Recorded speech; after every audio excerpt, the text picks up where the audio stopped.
마가복음 3장 20절에서 35절 집에 들어가시니 무리가 다시 모임으로 식사할 겨를도 없는지라. 오늘 말씀은 그 귀신 이야기와 가족 이야기, 이 둘과 또 하나 아주 중요한 게 있는데 그게 뭔지 오늘 생각하면서 묵상하도록 하겠습니다. 오늘 중심 말씀은 25절 말씀입니다. 같이 읽어봅니다. 만일 집이 스스로 분쟁하면 그 집이 설 수 없고, 오늘 20절에 보면 집에 들어간 신이, 이 말은 해가 져서 가버나움에 살고 있는, 아마 가족을 떠나서 살고 있는 것 같아요.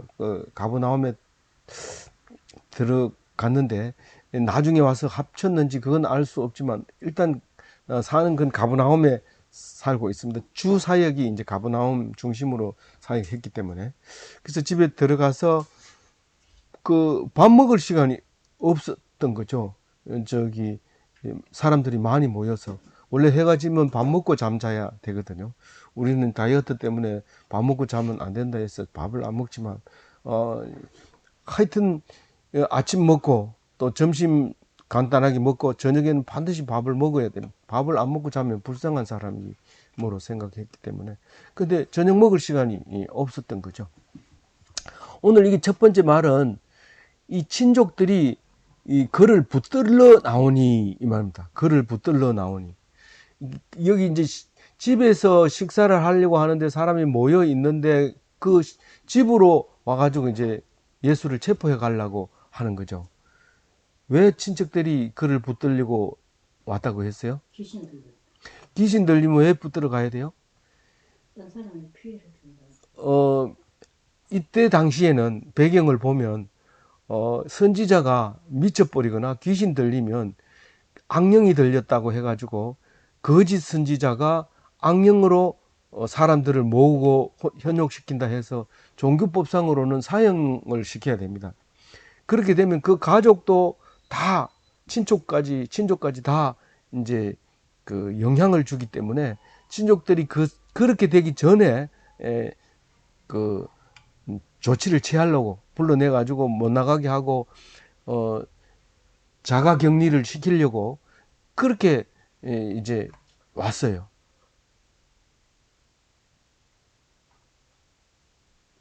그러니까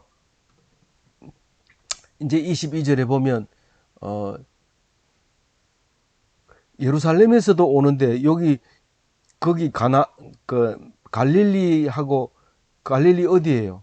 지금 그 예수님의 집은? 가보나? 아니, 고향이 어디예요?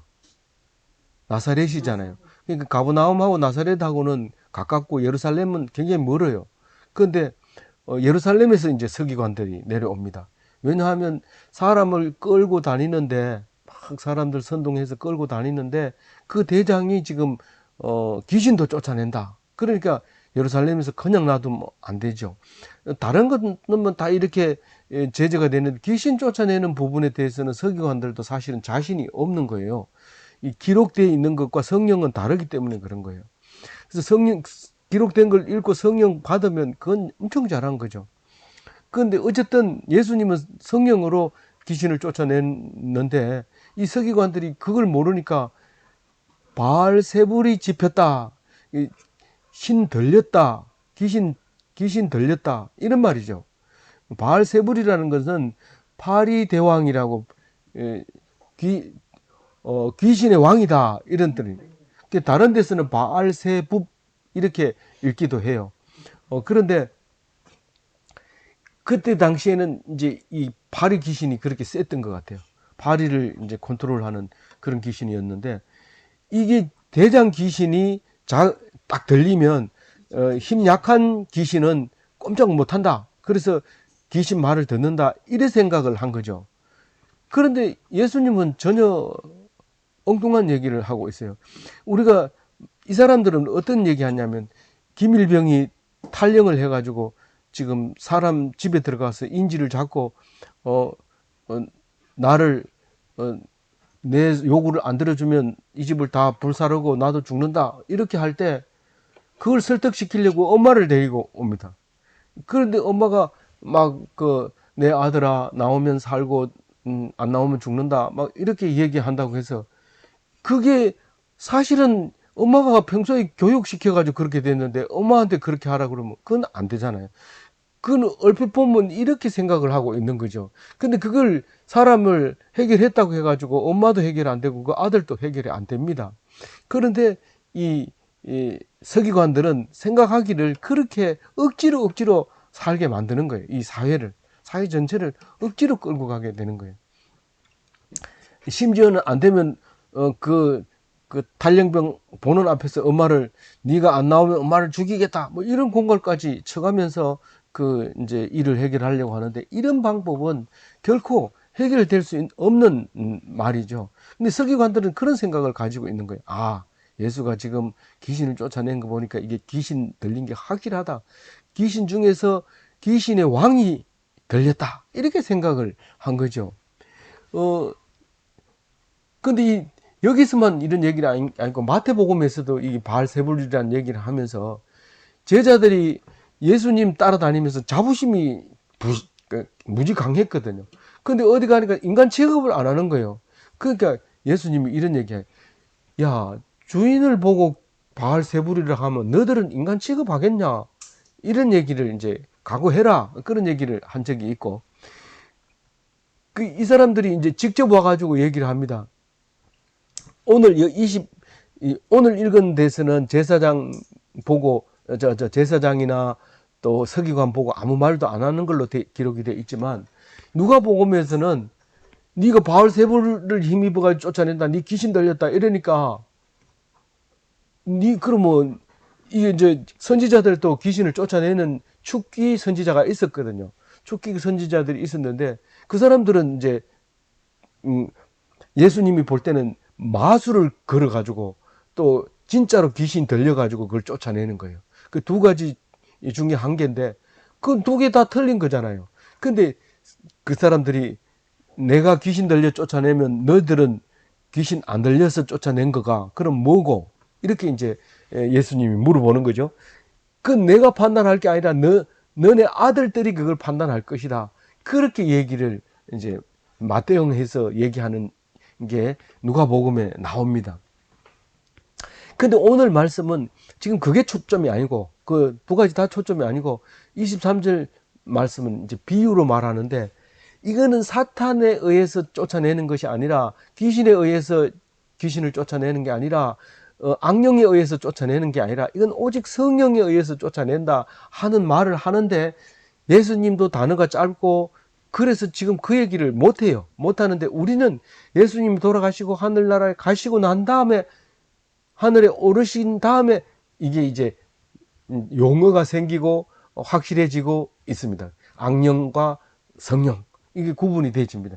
뭐 온갖 사탄이나 귀신이나 뭐 미치는 거나 뭐 이렇게 다른 용어를 쓰지만 지금은 미쳤다는 말도 안 쓰고 정신착란 혹은 간질 혹은 우울증 뭐 이런 식으로 이렇게 단어를 사용을 해서 사용하는 거지. 그전에는 모두 몽땅 정신병은 전부 귀신이라고 생각을 하고 사탄이라고 생각했을 때 이렇게 표현할 수밖에 없었던 거죠. 그래서 지금 그 예수님은 그런 얘기합니다. 사탄이 사탄을 쫓아내면 사탄의 나라가 서겠냐? 스스로 분쟁하면 그 나라를 못 쓴다. 그런 얘기를 하고 있죠. 그러니까 이거는 사탄이 사탄을 쫓아낸 게 아니라는 걸 분명히 얘기를 하는데 이거는 그래가지고 설명이 안 돼요. 그래가지고 이 나라가 사실은 망하려면은 외부에서 공격해 와서 망하는 경우도 있어요. 그러나 지금은 거의 다 내부 분쟁에 의해서 망하게 됩니다. 나라가 망할 경우에는. 근데 아주 쫄딱 망해요. 니 죽고 내 살자. 그러니까 교회에서도 싸우면은 엄청 피 터지게 싸우는데 어떤 이제 교회 지도자들은 싸우면 교회가 두루 갈라져서 교회 하나 더 생기지 뭐 이러는데 사실 교회 숫자가 중요한 게 아니고 사람 숫자도 중요한 게 아니라 사람 속에 마음에 들었는 성령이 떠나버리고 믿음이 떠나버리기 때문에 거기에 생긴 손실과 상처와 죽음에 대해서는 우리는 계산하지 않고 있는 거죠. 살리려고 해야 되는데 죽여서는 안 됩니다. 정식적으로 교회 하나가 더 생기는 거, 물론 하나님은 이런 방법으로 써서 교회 하나를 더 세울 수도 있어요. 그러나 가장 좋은 방법은 교회를 지원해 주면서 그렇게 분리를 해 나가야 그게 아름다운 교회고 교회가 커가는 거죠. 근데 이제 그렇게 분쟁하면 안 된다 하는 말을 하면서 뭐라고 하느냐면요. 26절에 그 27절 얘기네요. 그죠? 27절. 귀신을 쫓아내려면 그 사람을 집 주인을 묶어야 돼. 이 집 주인이 힘이 센데 집 주인을 안 묶어 놓고 그 집 물건을 훔쳐 오다가는 맞아 죽을 거예요. 그래서 일단 들어가서 무기를 가지고 집 주인을 제압한 다음에 묶은 다음에 꼼짝을 못하게 한 다음에 칼을 내려놓고 필요한 물건을 챙겨가지고 조용하게 나가는 게 그게 집 강도하는 거예요. 예수님이 강도하는 것까지 다 가르쳐 줘요. 강도 짓을 하려면 이렇게 해야 된다. 몰랐는데 이렇게 가르쳐 주는 거예요. 그러니까 너희들이 지금 그 안에 들어있는 그 귀신을 쫓아내려면 귀신을 꼼짝 못하게 제압을 해야 되는데 그것은 성령 말고는 할 수 없다. 그 얘기를 지금 합니다. 그런데 막 얘기 안 해도 그 정도는 우리 다 알고 있는데 예수님 바쁜데 3년 동안 할 얘기도 많을 텐데 왜 이런 얘기를 했을까? 분쟁하면 나라가 못 살고 결박하지 않고는 강도짓을 못하고 이건 다 알 텐데 말이에요. 이상하다. 근데 28절 얘기하려고 그런 거예요. 28절을 뭐라고 얘기해? 성령 모독죄, 다른 말로 성령 해방죄 이렇게 하는 건데 모독이나 해방이나 같은 말이에요. 그 같은 단어인데 그 해방이라는 말을 써도 되고 모독이라는 말을 써도 되는데 28절 얘기, 28, 29절 얘기가 아주 중요한 얘기에 가운데에 들어 있어요. 이게 우린 군대 가가지고 살다 보면 군인들끼리 싸워가지고 헌병대에 끌려가서 감옥에 살기도 하고 탈영했다 붙들려가지고 헌병대에 들어가서 감옥에 들어가 살다 오기도 하고 이런데 딱 그 중에서 가장 사형에 처해야 될 용서받지 못할 죄가 있어요. 하나가 뭘까? 그게 보초병을 때리면 안 됩니다. 보초병은 계급에 상관없이 보초를 쓰는 사람을 때려 뿌리거나 뭐 심부름 시키거나 뭐 거짓말 한다거나 적군이 왔는데 아군이라고 말한다거나 아군을 보고 적군이라고 보초병한테 얘기한다거나 이렇게 하게 되면 특히 이제 전쟁이 아닐 때는 또 모르지만 적이 앞에 딱 대치하고 있는데 우리는 지금 GP 말하는 거예요. GP 적전 초병 적을 앞에 놓고 경비를 쓰는 보초병에게 모독을 한다든가 회방을 하게 되면 군에서는 가장 큰 용서받지 못한 죄입니다. 다른 거는 놔뒀다가 오래오래 재판해서 그럴 수도 있다 저럴 수도 있다 핑계 대가지고 죄를 사함 받을 수 있어요. 근데 어떤 경우라도 보초병을 건들면 죄를 용서받을 수 없습니다. 그래서 내가 이게 군법 중에서 특별히 쓰는 용어가 없느냐 하고 장교 제대한 사람한테 물어보니까 이게 이제 그런 용어는 없을 리가 없는데 내가 다닐 때만 해도 있었는데 그걸 내가 생각이 안 나서 물었는데 평화 시대에는 그런 게 없어요. 그래서 인터넷 찾아봐도 없다고 하는 거예요. 그러면 내가 만들겠다. 적전 초병 모독죄 이렇게 해서 정리를 했습니다. 우리가 군대에서 가장 중요한 거는 작전에 실패한 것은 용서받을 수 있지만 경계 근무에 실패한 병사는 용서할 수 없다. 그게 이게 성령을 해방하는 죄나 마찬가지입니다. 성령을 해방하면 회개할 기간이 없습니다. 왜냐하면 적군이 마주 보고 있는데 성령을 해방하면 그 죽은 겁니다. 그런데 성령 해방죄를 이 마가복음만 지금 이렇게 가볍게 적어놨어요. 예? 네. 그 다른데 누가복음에는 이렇게 얘기했어요. 성령 해방죄가 어떤 건지 잘 설명이 안 날 수도 있어요. 그렇지만 그게 누가복음은 이 성령 해방죄 얘기하기 전에 이런 얘기를 해요. 사람이 너희를 회당이나 위정자나 권세 있는 자 앞에 끌고 가거든 어떻게 무엇으로 대답하여 무엇으로 말할까 염려하지 말라. 마땅히 할 말을 성령이 곧 그 때에 너희에게 가르치시리라 하시니라. 만약에 붙들려 가는 사람한테 내가 너 왜 그랬어? 이러면 나 그 사람 때문에 그랬어요 라고 얘기해야지 라고 마음에 먹고 들어가면 그거 안 물어봅니다. 다 알기 때문에. 물어보는 사람 다 알기 때문에 준비해가지 말고 무조건 하나님만 의지하고 가야 돼요. 그래서 가르쳐 주는 대로 성령이 말씀하라는 대로 해야 돼요. 그런데 만약에 그 끌려가는 사람한테 성령 해방죄, 성령이 있기는 뭐가 있어 막 이렇게 해버리면 그걸 놓쳐버리면 거기 가서 재판을 제대로 못 받는 거죠. 그러니까 적전 초병을 모독하게 되는 겁니다. 그게 안 되는 거예요. 그게 아나니아와 삽비라가 부자였어요. 근데 돈을 많이 가지고 있었는데 그 신앙 공동체가 참 행복해 보이고 힘있게 보이고 돈 없어 보이고 불쌍해 보여서 자기 재산을 다 팔아가지고 갖다 넣고 그거 가가지고 행세를 좀 하려고 그랬어요. 그러니까 뭐 집사나 권사 좀 주겠지 뭐 그리고 딱 들어갔는데 이 베드로가요 이상한 게 표정을 봐도 이상하고 뭘 봐도 뭔가 다른 사람처럼 즐겁지 않고 뭔가 이상한 거예요. 그래서 너 이게 전부 다냐 이렇게 물은 거야. 그러니까 바로 죽어버린 거예요. 거기 삽비라가 죽어버린데 마누라하고 둘이 짜고 그랬거든요. 이 벽 속에다 그걸 재물을 감췄어요. 그리고 아나니아가 내 신랑 어디 갔냐 이러니까 장사 치르고 오는데 니 솔직히 얘기해라 뭐 니 진재산 맞냐 이래 또 맞다는 거예요. 그러니까 그 사람도 막 그냥 죽어버린 거예요. 그게 성령을 해방하면 그렇게 된다는 거예요. 용서받을 수 없는, 그건 회개할 수 없는 거예요.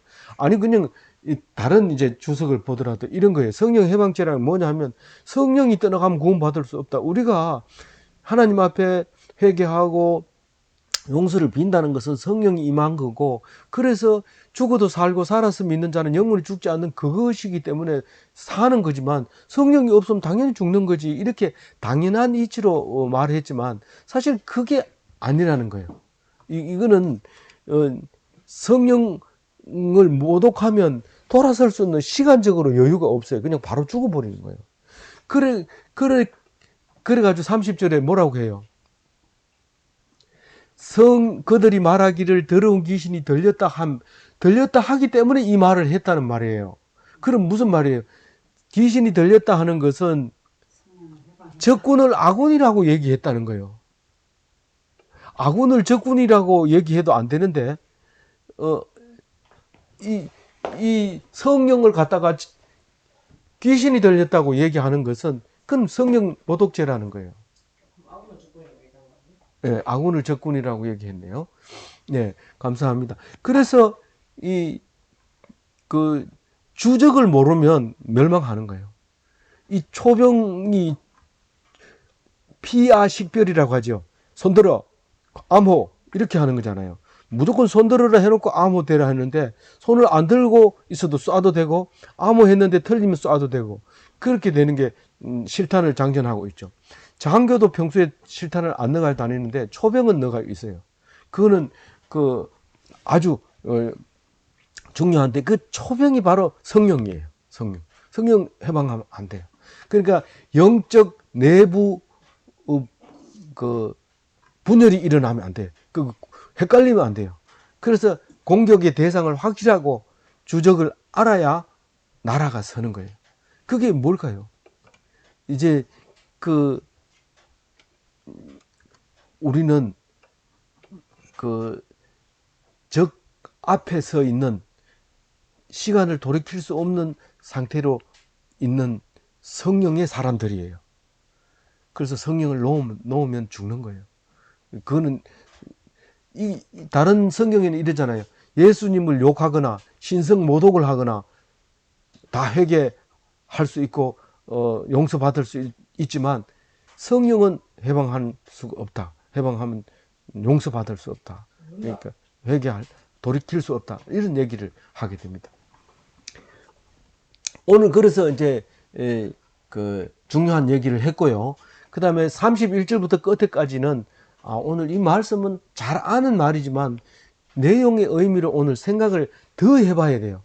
네, 31절 그때에 예수의 어머니와 동생들이 와서 밖에 서서 사람을 보내어 예수를 부르니 이 가버나움 집에서 밥도 못 먹고 사람들하고 병 고치러 온 사람과 또 예루살렘에서 온 서기관들 이런 사람들하고 싸우다 보니 지쳐 있는데 식구들까지 왔어요. 이제는 친족들이 와서 안 되고 식구들이 이제 와가지고 이제 밖에서 예수를 부릅니다. 안에 못 들어가니까 좀 예수 좀 불러주세요. 우리 아들입니다. 우리 형님 좀 불러주세요. 그리고 밖에 서서 그러니까 사람들이 들어가서 예수님, 당신의 어머니와 동생들과 누이들이 밖에서 찾습니다. 이렇게 불렀어요. 근데 누이가 있었나? 예수님 누이는 성경에 아무 데도 안 나와요. 여기만 나와요. 근데 자세히 보면 이 누이라는 말은 다른 그 고대 사본에는 누이가 안 들어있대요. 근데 왜 넣었을까? 오히려 없는 걸 넣었을 때 우리가 생각을 더 반짝나게 했을까? 왜 넣은 사람이 뭐 이유가 있었을 거 아니냐 생각이 반짝 나게 되죠. 그런 네? 이게 누이라는 말을 넣는 이유가 예수님의 대답을 보면 왜 누이를 넣었구나 이거를 알 수 있어요. 누가 내 어머니며 누가 내 동생들이냐? 그리고 같이 이 말씀을 듣고 병을 치료하고 그리고 말씀을 질문도 하고 대답도 하고 이런 그런 공동체가 됐죠. 그러니까 한 방에 모인 이 사람들을 보고 둘러 앉은 자들을 보시며 이러시되 내 어머니와 내 동생들을 보라 또 형제들을 보라. 그렇게 얘기를 하면서 누구든지 하나님 뜻대로 행하는 자가 내 형제요 내 자매요 어머니라. 그렇게 얘기를 합니다. 그러면 이때 당시는 가족이 제일 먼저고 그 다음에 성전에 와야 됩니다. 그러니까 가족이 제일 먼저였는데 지금은 가족 공동체를 제끼고 신앙 공동체를 먼저 섬기게 하는 것이 옳으냐 논란이 될 수 있지만 그것은